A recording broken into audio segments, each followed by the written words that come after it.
Hello বন্ধুরা, তোমরা সবাই কেমন আছো? আজকে আবার তোমাদের জন্য সুন্দর একটা রোমান্টিক কোরিয়ান ড্রামা এক্সপ্লেন করতে চলেছি। একটি মেয়ে এবং একটি ছেলে দুর্ঘটনাবশত রাত কাটানোর পর মেয়েটি প্রেগনেন্ট হয়ে যায়। তাই বাধ্য হয়ে ছেলেটিকে বিয়ে করতে হয়। এমনই সুন্দর কাহিনী নিয়ে আজকের এই ড্রামাটি। চলো বন্ধুরা, ড্রামাটির এক্সপ্লেন শুরু করা যাক, আর তোমরা এনজয় করতে থাকো। আশা করি তোমাদের ভালো লাগবে।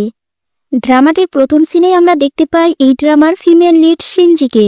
শিনজি অনেকগুলো ব্যাগ নিয়ে অফিসে প্রবেশ করছিল। সে তার একটা কলিগকে খাবারের ব্যাগ ধরিয়ে দিলে কলিগটি বলে খাবার ঠান্ডা হয়ে গেছে, এটা নিব না। তখন সেই অফিসেরই আরেকটি কলিগ, যার নাম ইউহি, সে এসে বলে খাবার ঠান্ডা হলেও তোমাকে নিতে হবে, আর না হলে খাবারের দাম তোমাকে দিতে হবে।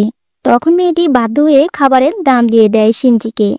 শিনজি অফিসে অ্যাসিস্ট্যান্ট অ্যাডমিনিস্ট্রেশন হিসেবে কাজ করে, তাই সবার ছোট বড় সব কাজ বললেই সেই না করতে পারে না।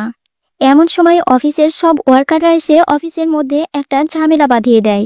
তখন বসের অ্যাসিস্ট্যান্ট বসকে ফোন দিয়ে জানায় যে আজকে তার মিটিংয়ে আসার কোনো প্রয়োজন নেই, কারণ অফিসে ঝামেলা তৈরি হয়েছে। আর তখনই আমরা দেখতে পাই এই কোম্পানির বসই হচ্ছে এই ড্রামার হিরো।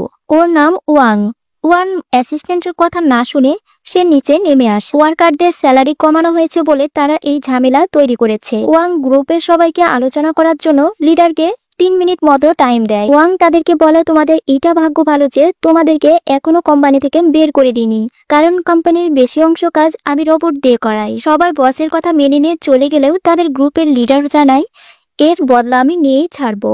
আলোচনা শেষ করার পর ওয়াং বাইরে আসলে তার অ্যাসিস্ট্যান্ট তাকে বলে, আপনি কেন সবাইকে বলে দিচ্ছেন না আপনার কোম্পানিকে অটোমেটিক বানাতে চাচ্ছেন?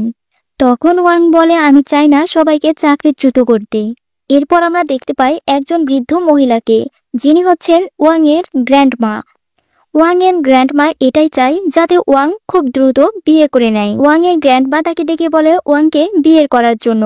তখন ওয়াং বলে, আমি বিয়ে তো নিশ্চয় করব, কিন্তু তুমি তো জানো সবকিছুই, আনা এখনো বিদেশে ডান্স প্র্যাকটিস করার জন্য বিজি। আর এই কথা শোনার পরই তার গ্র্যান্ডমা বুকে ব্যথা পর একটা নাটক করে। ওয়ান তাতে কোনো পাত্তা দেয় না, কারণ সে জানে তার গ্র্যান্ডমা ছোটখাটো এমন নাটক করেই থাকে তাকে বিয়ে দেওয়ার জন্য। এরপর তার গ্র্যান্ডমা একটু অভিমান করে থাকে, তারপর আবার সবটা ঠিক হয়ে যায়। আর এদিকে শিনজি দেখতে পায় তার বয়ফ্রেন্ড তাকে ফোন করেছিল, কারণ আজ তাদের স্পেশাল ডেটে যাওয়ার কথা। শিনজির বয়ফ্রেন্ডের নাম গুচি। সে তো শিনজির জন্য অপেক্ষা করতে এসে যে মেয়েকে দেখছিল তাকেই তার ভালো লেগে যাচ্ছিল। কিছুক্ষণ পর শিনজি সেখানে এসে পৌঁছায় এবং গুচিকে সরি বলে। তখন গুচি বলে, সরিতে আমার মন করবে না, তোমাকে আমার সাথে স্পেশালি একটা রাত কাটাতে হবে। তখন শিনজি ভয় পেয়ে যায়, কারণ তার মা আগে থেকেই এটা বারণ করে দিয়েছিল। এরপর শিনজি একটা অ্যাডভার্টাইজমেন্ট দেখতে পায়, যেটা ছিল ক্রুজ শিপে। তখন তার মতামত চেঞ্জ হয়ে যায়। সে গুচিকে বলে ক্রুজ শিপে তারা একটু সুন্দর সময় কাটাবে, কিন্তু গুচি তখন বাহানা করে বলে সেখানে যাওয়ার মতো তার কাছে কোনো টাকা নেই, তার সব টাকা খরচ হয়ে গেছে। আর শিনজি তখন বলে, তুমি চিন্তা করো না, আমি গত মাসে ক্রেডিট কার্ড পেয়েছি, আমার কাছে টাকা আছে। গুচি তখন তাকে বলে, তাহলে আমাদের জন্য একটা ভিআইপি রুম বুক করো। গার্লফ্রেন্ডের টাকায় ঘুরতে যাবে বলে ছেঁচড়া গুচির তো খুব খুশি লাগছিল। এর পরের সিনেই আনা নামের একটা মেয়েকে আমরা দেখতে পাই। সে হচ্ছে ওয়াং এর গার্লফ্রেন্ড। সে তো ডান্স প্র্যাকটিস করার জন্য দেশের বাইরে আছে, আর ওয়াংকে তখন ফোন দেয়, কিন্তু ওয়াং তখন তো অফিসে মিটিং এ ছিল। ওয়াং মিটিং রেখে আনার সাথে কথা বলতে চলে যায়। এরপর ওয়াং ভাবছিল আনাকে কিভাবে বিয়ের কথা বলবে। তার অ্যাসিস্ট্যান্ট তাকে একটা ধারণা দেয় যে সুন্দর একটা প্লেসে পাবলিকালি তাকে এই প্রস্তাবটা দেওয়ার জন্য। আর এই জন্য অ্যাসিস্ট্যান্ট তাকে একটা ক্রুজ শিপের টিকিট দিয়ে দেয়। আর এদিকে শিনজিও তার বয়ফ্রেন্ডকে নিয়ে ক্রুজ শিপে যাওয়ার জন্য টিকিট পেয়ে যায়, আর তখন সে খুশিও হয়ে যায়। ওয়াং একটা রিং বের করে দেখতে থাকে, এই রিংটা দিয়ে সে আনাকে প্রপোজ করবে। আনাও আজকে দেশের বাইরে থেকে দেশে ফিরে আসে এবং তারা দুইজনে মিলে রওনা দিয়ে দেয় ক্রুজ শিপে যাওয়ার জন্য। এইদিকে শিনজিও তার বয়ফ্রেন্ড গুচিকে নিয়ে ক্রুজ শিপে যাওয়ার উদ্দেশ্যে আসে। এখানে এসে পৌঁছানোর পর গুচি তো একটা বিবাহিত মেয়েকে দেখে ফিদা হয়ে যায়। ওয়াং এবং আনাও সেখানে পৌঁছে যায় এবং তারা খুব এনজয়ও করছিল। শিনজি এদিকে একটা ওয়েটারের সাথে ধাক্কা খাওয়ার পর সব খাবারগুলো পড়ে যায়, আর ওয়েটার তখন তাকে অনেক বকা দেয়। ওয়েটার শিনজিকে ভেবেছিল সে তাদেরই একজন, তাই তাকে দিয়েই খাবারগুলো তুলতে বলে। আর শিনজিও তখন বাধ্য হয়ে খাবারটা তুলতে যায়, কিন্তু তখনই আনা এসে তাকে বাধা দেয়। এবং ওয়েটারকে বকা দেয়। তখন ওয়েটার তার ভুল বুঝতে পারে আর এটাও বুঝতে পারে শিনজি তাদের এখানে কোনো ওয়েটার নয়। তার ভুল বুঝতে পেরে সে ক্ষমা চেয়ে নেয়। আর এদিকে ছোট বাচ্চা দুটো শিনজি আর ওয়ানের ব্যাগ নিয়ে খেলা করতে করতে তারা ব্যাগ চেঞ্জ করে ফেলে। শিনজির শার্টে সস পড়ে যাওয়ায় তার শার্টটি নষ্ট হয়ে যায় আর আনা তখন তার একটা স্কার্ফ শিনজির গায়ে দিয়ে দেয়। শিনজি তো এটা দেখে আনাকে খুবই ভালো একটা মেয়ে মনে করে। তারা সবাই যার যার রুমে প্রবেশ করে। রুমের ডেকোরেশন দেখে আনার তো ভীষণ পছন্দ হয়ে যায়। আনা আর ওয়ান তো তাদের রোমান্টিক টাইম স্পেন্ড করছিল। আর এমন সময় আনা ওয়াংকে বলে তাদের জন্য খাবার নিয়ে আসতে। ওয়াং খাবার নিয়ে আসতে গেলে আনার কাছে একটা ফোন কল আসে। বিদেশ থেকে আসা ফোন কলে তাকে জানানো হয় সে সিলেক্ট হয়ে গেছে। আর এটা তার জন্য একটা খুব বড় সুযোগ। এই জন্য সে রুম থেকে বের হয়ে যায় সেখানে যাওয়ার উদ্দেশ্যে।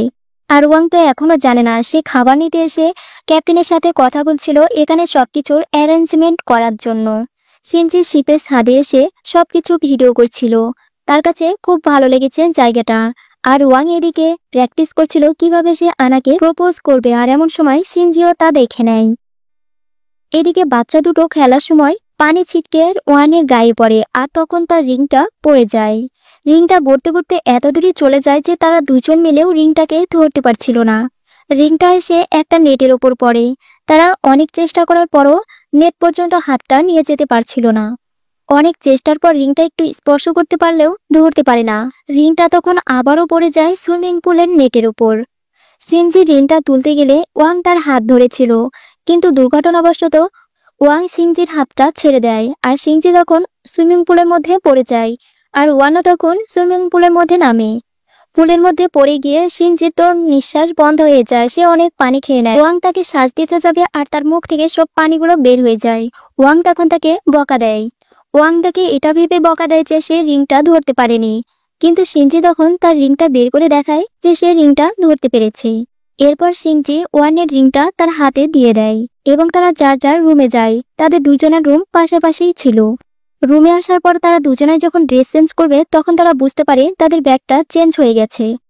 এরপর তারা দুজনেই তাদের ব্যাগগুলো আবারও চেঞ্জ করে নেয়। ওয়াং আনাকে কোথাও দেখতে না পেয়ে তাকে কল দেয়। আনা জানায় তাকে কম্পিটিশনের জন্য সিলেক্ট করা হয়েছে, যা তার জন্য একটা খুব বড় অপরচুনিটি। আনা চলে যাওয়ায় ওয়ানের মন ভেঙে গেলেও সে আনাকে তার স্বপ্ন পূরণ করতে বলে। ওয়াং একা একা বসে মন খারাপ করে রিংটি দেখছিল। আর এদিকে শিনজি তার বয়ফ্রেন্ডের সাথে সুন্দর টাইম স্পেন্ড করার জন্য রুমটা খুব সুন্দরভাবে সাজাচ্ছিল। কিন্তু শিনজির বয়ফ্রেন্ড তো ওই বিবাহিত মেয়েটির সাথে লুকিয়ে লুকিয়ে টাইম পাস করছিল। শিনজি তার বয়ফ্রেন্ডের সাথে ডিনার করতে যাওয়ার জন্য রেডি হচ্ছিল, কিন্তু তার চুলের সাথে ড্রেসের চেনটি আটকে যায়, যা কোনোভাবে সে লাগাতে পারছিল না। তাই সে কোনো উপায় না পেয়ে সে ওয়াংয়ের কাছে আসে চেনটি লাগিয়ে নেওয়ার জন্য। ওয়াং প্রথমে একটু ইতস্তত বোধ করলেও তাকে ভেতরে ঢাকে চেনটা লাগিয়ে দেবে তাই। এরপর শিনজি খাবার নিয়ে তার বয়ফ্রেন্ডের জন্য অপেক্ষা করতে থাকে। তার বয়ফ্রেন্ড গুচি তাকে জানায় তার পেট ব্যথা হওয়ার জন্য সে আবার রুমে চলে গেছে। গুচি যখন মেয়েটিকে নিয়ে রুমে আসে তখন ওয়াং দেখে ফেলে। ওয়াং বুঝে নেয় যে গুচির চরিত্র ভালো না, আর এই প্রমাণটা সে শিনজিকে দিতে চায়। আর এই জন্য তারা যখন ভিতরে ঢুকেছিল ওয়াং তার ফোনের রেকর্ড চালু করে দরজার নিচে দিয়ে ফোনটা ভিতরে প্রবেশ করিয়ে দেয়। এরপর ওয়াং শিনজির কাছে আসে এবং সে তার সব খাবারগুলো খেতে থাকে। শিনজি তো অবাক হয়ে যায়। সে বলে তার বয়ফ্রেন্ডের জন্য এগুলো রেখেছে। এরপর ওয়াং শিনজিকে কোনো কৌশলে তার রুমে পাঠায়। শিনজি রুমে আসার পর তাদের এই অবস্থায় দেখতে পায়। শিনজি তখন অবাক হয়ে যায় আর তারাও ভয় পেয়ে যায়। শিনজির বয়ফ্রেন্ড গুচি তাকে বিভিন্ন রকম বাহানা দিয়ে বোঝাতে থাকে সে পাশের রুমের মেয়ে, তার জামা কাপড় ভিজে যাওয়ার জন্য সে এখানে তোমার ড্রেস চেঞ্জ করতে এসেছে। কিন্তু শিনজি তখন ড্রেস হাতে ধরে দেখে যে ড্রেস তো ভিজা না। আর তার বয়ফ্রেন্ড তখন অনেক রেগে গিয়ে বলে আমাকে তুমি বিশ্বাস করো না। ওয়াং তখন শিনজিকে শিখিয়ে দেয় যে তাকে এটা জিজ্ঞেস করো তারা দুজনে বিছানায় কি করছিল। গুচি যখন শিনজিকে বলে একটা বাইরের মানুষের সামনে তুমি তোমার বয়ফ্রেন্ডকে ছোট করছো, শিনজি তখন সব কথা মাথার উপর দিয়ে যায়। সে কি বলবে বুঝতেই পারছিল না। এরপর ওয়ান তাদের ফোন রেকর্ড শোনায় আর তারা তো অবাক হয়ে যায়। গুচি রেকর্ডে এটাই বলছিল যে কালো ড্রেসে তোমাকে অনেক সেক্সি লাগছে। আর আমার গার্লফ্রেন্ড তো আনস্মার্ট, বুদ্ধু একটা মেয়ে। আমি এদিকে তোমার সাথে মজা করছি আর সে ওইদিকে আমার জন্য অপেক্ষা করে বসে আছে। এগুলো শোনার পর নির্লজ্জ গুচি সিনজিকেই বলে রুম থেকে বের হয়ে যাওয়ার জন্য, আর এটাও বলে যে আমি না হলে খারাপ, তাহলে তোমরা দুজন এখানে কি করছো, তোমাদের মধ্যে সম্পর্ক কি? সিনজি তখন বলে আমার আজকেই তার সাথে পরিচয় হয়েছে, আমি এর আগে ওকে চিনতাম না। ওয়াং তখন গুচিকে বলে দোষ করেছো তুমি, আর তোমার দোষটা অন্যের উপর চাপাচ্ছ কেন?